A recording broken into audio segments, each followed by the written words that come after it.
Plans for any city's development are designed by artists known as architects. Urban design specialist Robert Traynham Coles has designed many of Buffalo's public and residential buildings, including schools and housing complexes. He's also highly involved in the Rapid Transit Project and the UB Amherst campus. Why did you set up as an architect in Buffalo? Well, I didn't know that I would be coming back to Buffalo to actually work when I went away to graduate school. When I did my thesis project when I was at MIT, I decided to do a project about Buffalo, and that got me sort of interested in my own home city. And then when I found out the project was going to be a real project, I was asked to come back to Buffalo. And that was in 1960 to head up the project, although it was actually being done by another architectural firm. I had the opportunity to actually design a project that I did as a thesis project when I was in graduate school. It's a rare opportunity for an architect. What is some of your motivation as an architect? Why did you initially want to be an architect? I always was able to work with my hands. And when I went to high school, I went into a technical high school in a course in building design, which gave me the opportunity to work with my hands, but then it also gave me the opportunity to know about this field of architecture. And I did not think when I went into high school that I would be going on to college, but after several years, the obvious step was architecture. What are some of the steps involved in becoming a full-fledged architect? Well, it means today going to school for 5, 6, or 7 years, and then working as an apprentice for an architectural firm for 3 years, and then taking a state licensing examination that you might pass the first time, but more than likely you'll have to take the exam 2 or 3 times. It's more complicated than medicine.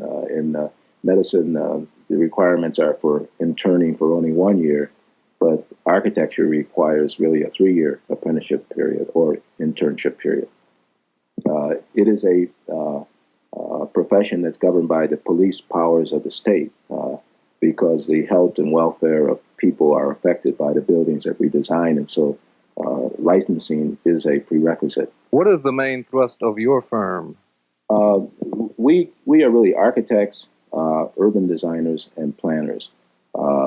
We are an architectural firm that does a wide range of construction, primarily buildings that relate to the urban landscape.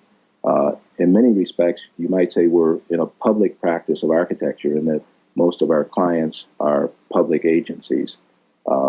We are a relatively small firm, but because we hire outside consultants in the engineering disciplines, as well as work in association with other firms, we're able to do projects that are far larger than one would expect from the size of our firm.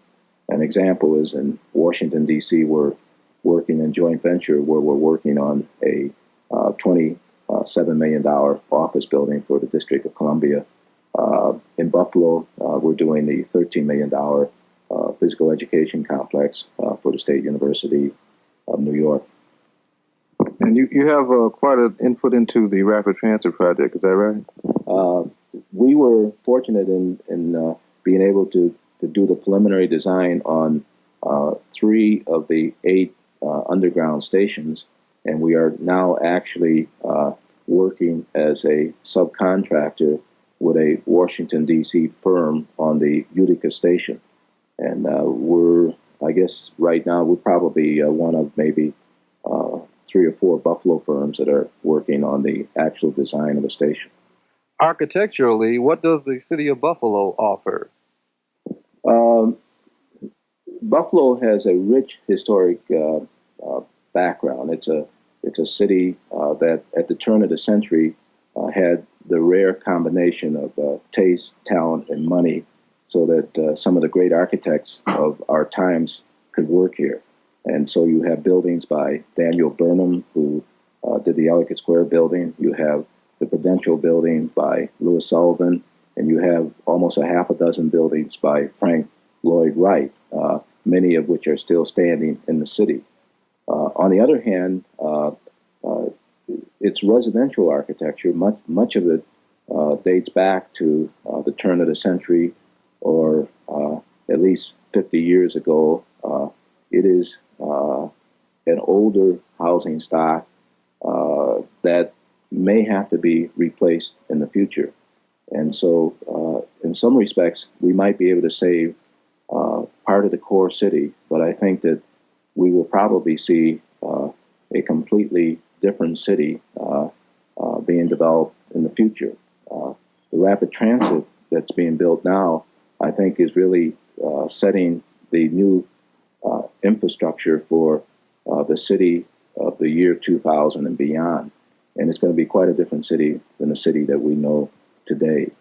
Main Street will never be Main Street as it was in the past. You can almost see that we have developed the new Main Street and the Kensington Expressway and the other highways that ring the city. For aspiring young architects, Coles offers this advice. I think, number one, try to identify with someone who's in the field and get to know what he does. Number two, I think it's important that you concentrate on your education, and it probably starts in a very early stage, not just in high school, but even earlier than that. I think number three, try to develop a discipline at an early age, because you'll need that as you go through school and also the rest of your life. It's worth it, though, you see, because I think I can do things that a lot of people can't do, and that is I can do what I like to do, which is practice architecture, and I am well paid for it, too.